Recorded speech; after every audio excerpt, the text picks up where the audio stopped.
কি করিব লাগে তুমি মুখে করে দিব না লাগে ভাই তোমার কি ভাই তোমার কি হোক তোমার আপন কথা খাই বন্ধ দাদু এর চিন্তা করা তুমি বন্ধ বল এই স্থান ত্যাগ করি বন্ধ পক্ষের সাহায্য করা করি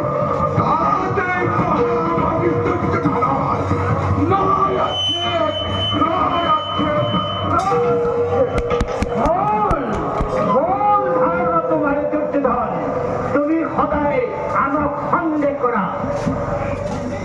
ভাবিছো দুৰ্যোধন তোমাৰো কাৰো বান্ধৱ